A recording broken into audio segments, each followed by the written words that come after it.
은혜 받을 하나님의 말씀은 열왕기하 21장 1절에서 26절까지의 말씀입니다.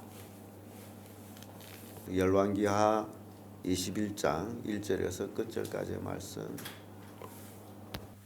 찾으셨으면 함께 교독합니다. 제가 먼저 있습니다. 므낫세가 위에 나갈 때 나이 12세라 예루살렘에서 55년을 치리하니라. 그 모친의 이름은 셉시바더라.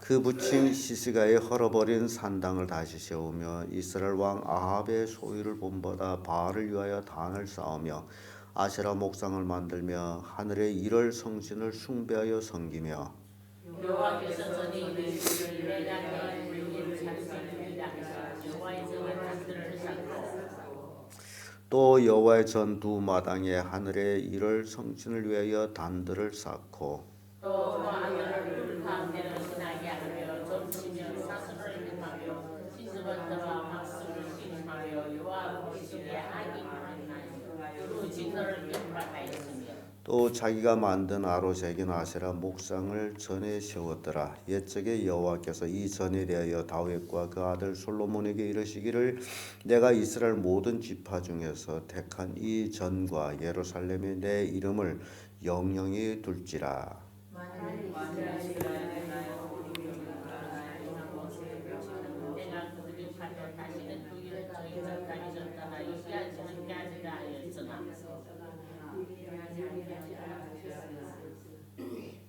이 백성이 듣지 아니하였고 므낫세의 꾀임을 받고 악을 행한 것이 여호와께서 이스라엘 자손 앞에서 멸하신 열방보다 더욱 심하였더라. 유다 왕 므낫세가 이 가증한 일과 악을 행하니 그 전에 있던 아모리 사람의 행위보다 더욱 심하였고 또 그 우상으로 유다를 범죄케 하였도다. 그러므로 이스라엘 하나님 여호와가 이제 이름 창조가 유다의 재앙을 내리니 듣는 자마다 그가 울리니라. 내가 사마리아를 잰 줄과 아합의 집에 달인 보던 추로 예루살렘에 베풀고 또 사람이 그릇을 씻어 엎음같이 예루살렘에 씻어버리리라. 내가 바위에서 남은 자들을 버려 그 대중의 손에 붙이니 저희가 모든 대중에게 노랄까 끔타리 때리니 이는 애굽에서 나온 그 열조 때부터 오늘날까지 나의 보이기에 악을 행하여 나의 노를 격발하였음이니라 하셨더라. 므낫세가 여호와 보시기에 악을 행하여 유다로 범죄케 한 그 집이 또 무지한 자의 피를 강하게 흘려 예루살렘에 가서 저강까지 급하게 하였더라. 므낫세의 남은 사적과 무릇 그 행한 바와 범한 죄는 유다 왕 역대 지략에 기록되지 아니하였느냐. 므낫세가 그 이름과 함께 전에 그걸 동산 사이 동산의 장사이고 그 아들을 아몬이 대신하여 아몬이 위에 나갈 때 나이 22세라 예루살렘에서 2년을 치리하니라. 그 모친의 이름은 무슬레메시라 요밧 하루스의 딸이더라.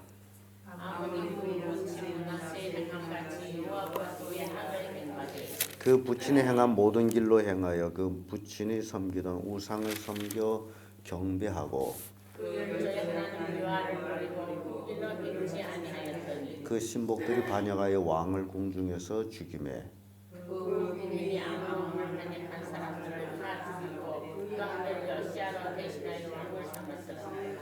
아몬이 행한 바 남은 사적은 유다 왕 역대 지략에 기록되지 아니하였느냐.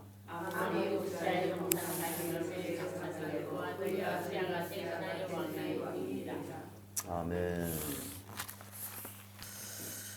이 말씀으로 유다의 악한 왕 이런 제목으로 말씀을 나누겠습니다. 유다에서 이렇게 악한 왕이 나온다는 것은 이제 상상할 수 없는 일인데 이스라엘 사마리아에서 이런 왕들이 나왔다 하면 그것은 여로보암의 그 길을 행하여서 그렇다 할지라도 유다에서는 하나님을 열심히 섬기고 율법이 있고 제사장이 있고 그럼에도 불구하고 이런 므낫세 같은 또 그의 아들 아몬 같은 이런 악한 왕이 나왔다라는 것은 아주 어찌 보면 기적 같은 일이 아니겠나라고 생각을 합니다. 이 므낫세 왕은 자기 아버지 히스기야 왕을 잊지 않고 참 그 아버지는 그렇게 선하고 정직한 왕이었는데도 불구하고 그 아들은 또 이렇게 악한 아들이 되는 걸 보면 참 이게 아버지와 아들, 그 아비의 그 아들이라고 말하는 것도 그 원리가 틀리는 것 같아요. 히스기야 왕은 25세 왕에 올라서 29년 동안을 나라를 치리하면서 모든 산당과 우상과 아세라 목상을 다 찍어버리고 종교 계획을 이루었다면 그의 아들 므낫세는 12살의 왕에 올라서 55년을 치리합니다. 그래서 유다 왕의 역대 왕들 중에서 가장 오래 치리한 왕이 55년. 근데 이 55년을 치리하면서 그는 우상 숭배 그리고 살인을 하고 유다가 멸망할 수밖에 없었던 전적 원인을 제공한 왕이 됩니다. 그래서 유다 왕 중에 악한 왕, 그의 부자가 되죠. 므낫세와 그의 아들 아몬. 악을 행하는 므낫세 왕을 보면요, 그가 아버지가 헐어버린 산당을 다시 세웁니다. 이거는 완전히 죽기로 작정한 거나 다름없어요. 그리고 바알의 단을 세웁니다. 아세라 상을 세웁니다. 이럴 성신을 아무튼 이 므낫세 왕을 보면 그 주변국의 잡다한 잡신들은 다 섬겨요. 아들을 불로 지나게 합니다. 몰래게 드린다 그러지. 하나님이 제일 미워하는 일이죠. 그리고 점과 사수를 행합니다. 신접한 자 박수를 신임합니다. 그러니까 신접한 자나 박수를 신임함으로 그 당시에 므낫세 왕 당시에는 선지자나 제사장은 설 위치가 없을 정도로 이렇게 악을 행한 왕이 유다 역대 지략에 정말 므낫세 같은 왕은 전우무한 그런 왕이에요. 자기만 악을 행할 뿐만 아니라 백성을 꾀해서 함께 악을 행하게, 백성들도 우상을 섬기게.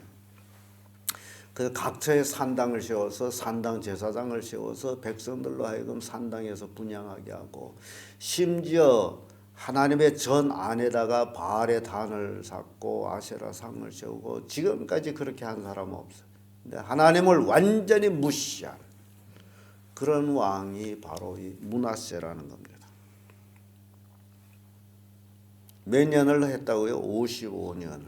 기가 막히게. 그래서 한 세대를 40년, 50년을 취급할 때 이 사람이 한 세대를 치리했다면 그 유다는 그 죄악이 어떻게 됐겠냐 하는 겁니다. 한 지도자가 얼마나 중요한지를 보여주고 있어요. 그래서 요즘도 마찬가지예요. 므낫세가 이렇게 할 수 있었던 것은 그가 아수르의 속국이 돼가지고 아수르의 그 위험에 눌린 것 같아요. 그래서 아수르는 왜 이렇게 강한 나라가 됐을까? 그런 생각을 하면서 온 하나님을 섬겨가지고는 강한 나라가 될 수 없다라는 생각을 해서 결국 이방신들을 그렇게 아주 생명 걸고 섬긴 것 같아요. 자기의 통치를 더 완벽하게 하기 위해서. 요즘도 똑같이 그런 일들이 일어납니다. 순순히 하나님만 섬겨가지고는 교회의 세력을 얻지 못한다라고 생각하는 목회자들이 세상을 섬기는 일들이 참 많습니다.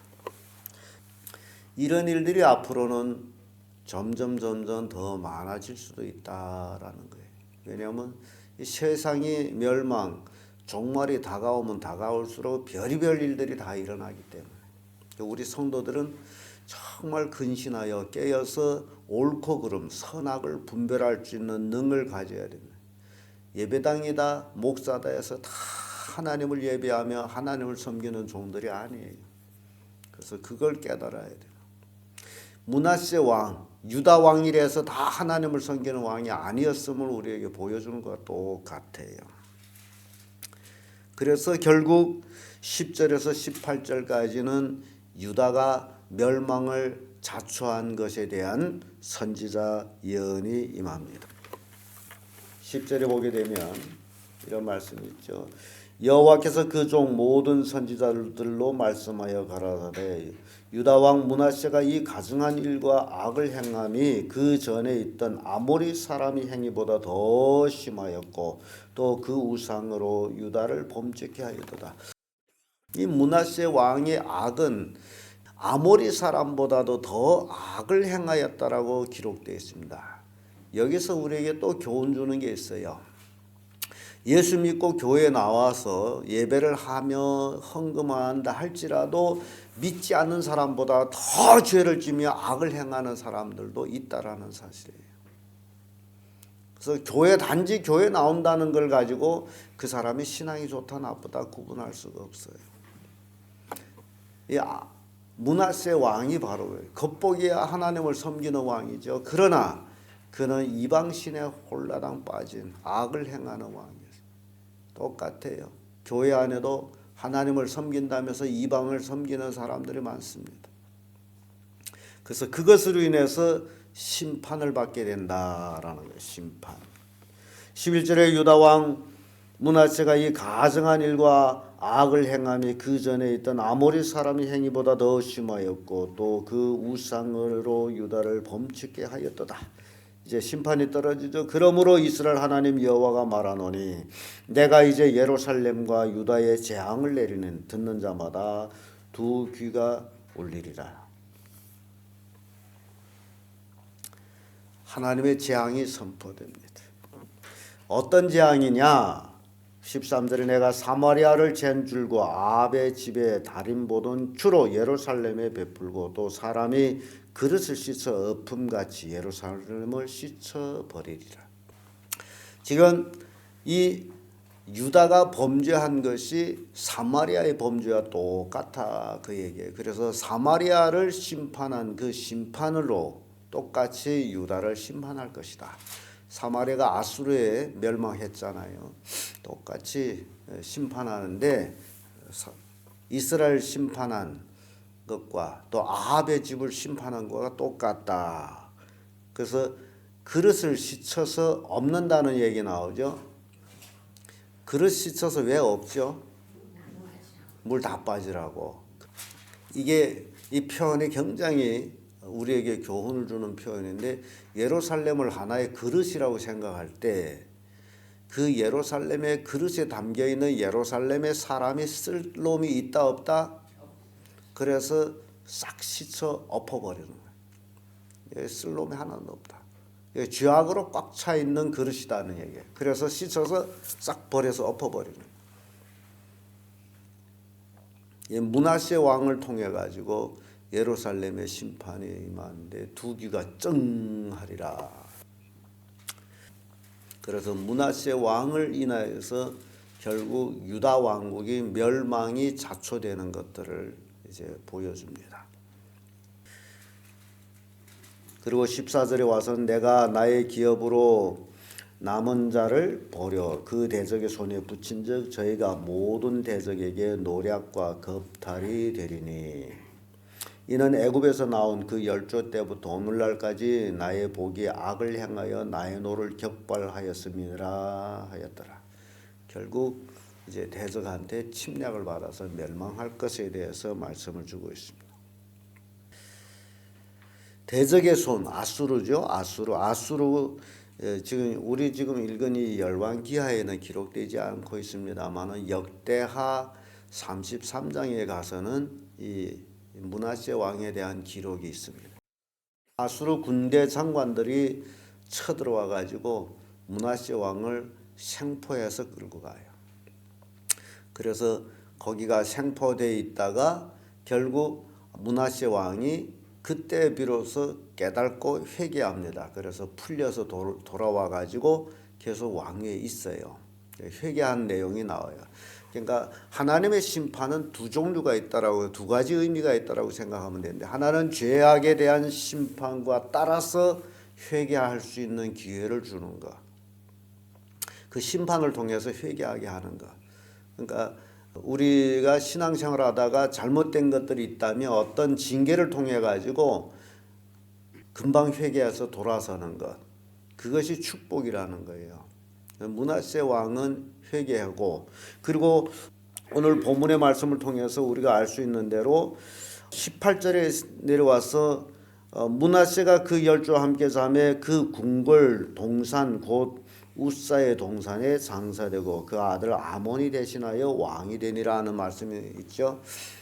이 므낫세가 죽고 나서 어디에 들어가지 않았다라는 게 보여집니까? 다윗의 묘에. 이 다윗의 묘는 그 왕들이 쫙 들어가는 데예요. 다윗이 들어가고 솔로몬이 들어가고 그 이은 아들 르보암이 들어가고 쫙 지금 다윗이 그 이제 왕들이 무덤에 다 이제 들어가는데, 이 므낫세 왕은 거기 안 들어가요. 그래서 아마 므낫세 왕이 죽기 전에 자기 대신들한테 내가 죽게 되면 다윗이 거기에 묻지 말고 나 뒤에 왕궁에 묻어다오, 그런 것 같아. 왜 그러냐? 나 죄악을 많이 졌으므로 거기에 못 들어간다. 그래서 그 무덤에 장사된 걸로 봐서도 그가 회개하는 마음을 가지고 있다라고 이제 해석을 합니다. 아무튼 죄는 짓고 회개하면 되지만은 그 죄로 인한 여파는 감당하게 된다라는 사실입니다. 이게 우리에게 주는 교훈이에요. 많은 사람들이 죄를 짓고 회개하면 모든 게 다 끝난 줄로 알아요. 그런데 그렇지를 않아요. 죄는 짓고 회개하면 용서를 받지만은 그 죄에 대한 대가는 지불해야 된다라는 거예요. 이게 우리에게 주는 교훈이에요. 오늘날 많은 그리스도인들이 잘못된 것들은 죄를 짓고 회개하면 된다라고 생각해요. 그러면 다 모든 게 해결된다라고 생각해요. 그렇지를 않다는 거예요. 죄는 회개하면 용서받지만 그 죄의 결과, 그 파장에 대한 책임은 본인이 지고 간다는 거예요. 이렇게 므낫세 왕이 55년을 치리하는 중에 가장 악을 행한 왕이라는 낙인을 찍게 됩니다. 그가 죽고 나서 그의 아들 아몬이 왕위를 이어갑니다. 아몬이 왕위에 이을 때 나이가 22세의 왕이 올랐죠.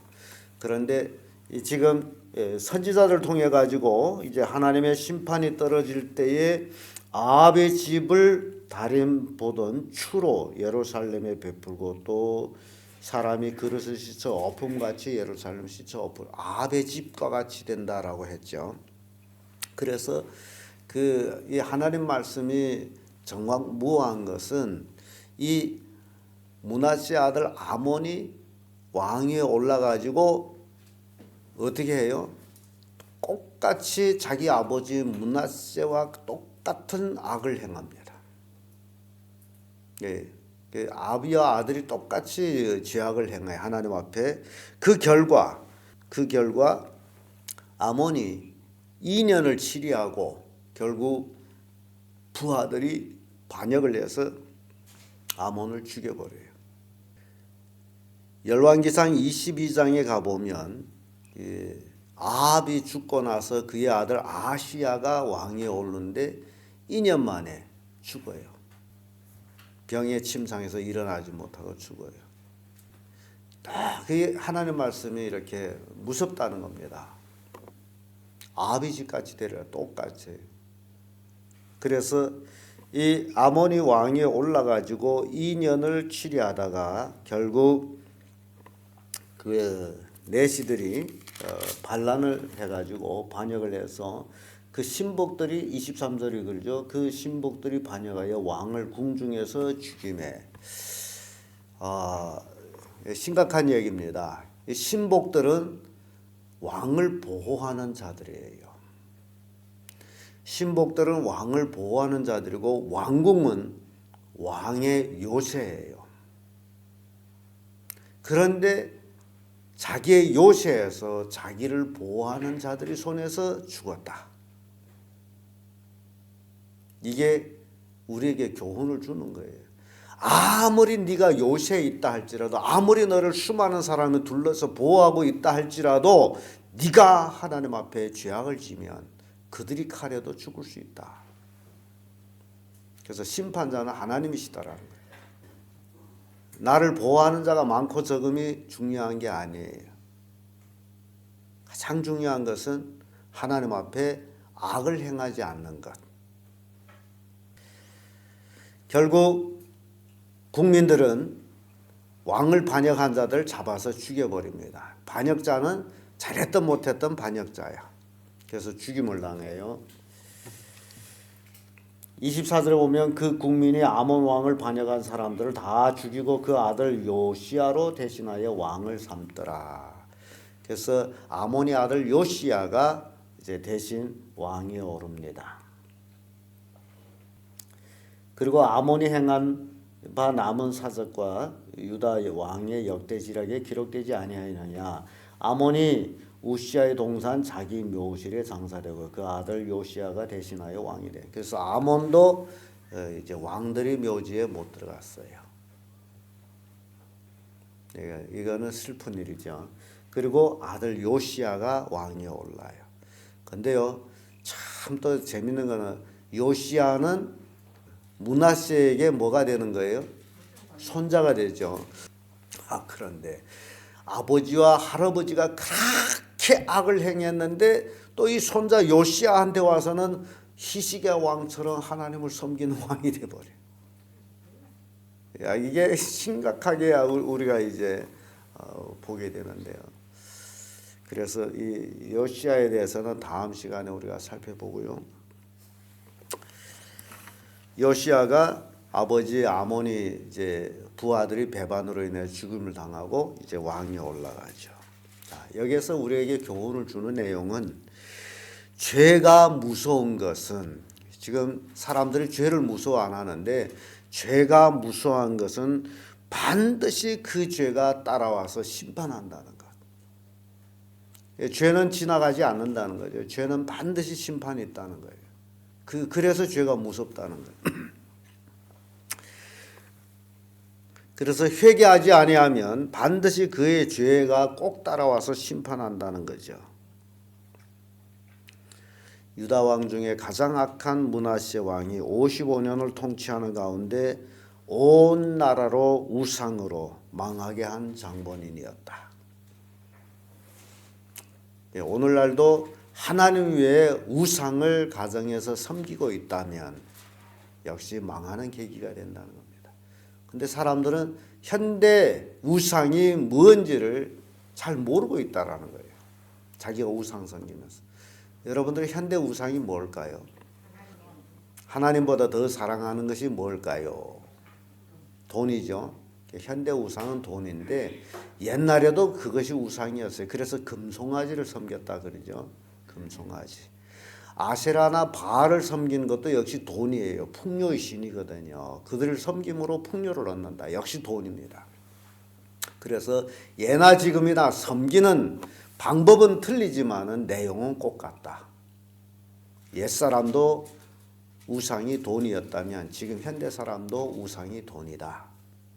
그래서 요약한다면 돈과 권력이 지금은 우상이 돼버렸다는 거죠. 옛날도 그랬지만.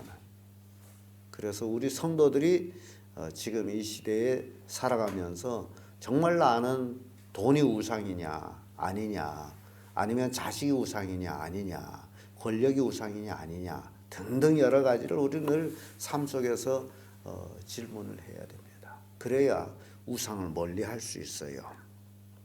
신앙은 흔들림이 없이 그 어떤 환난과 역경이 있어도 우직하게 하나님만 섬기고 나가는 게 신앙입니다. 환경이 악렬하다 해서 신앙이 움직여진다면, 흔들린다면 그것은 참 신앙이 아니에요. 그래서 어떤 환난, 풍파, 환경이 나한테 임할지라도 신앙만은 흔들리지 아니하는 그런 확고한 신앙인들이 되는 것이 결국 예수님의 재림을 맞이할 수 있는 신앙이 된다는 겁니다. 이게 오늘 이 부자간의 악한 왕을 보면서 우리에게 준 교훈이에요. 기도하겠습니다.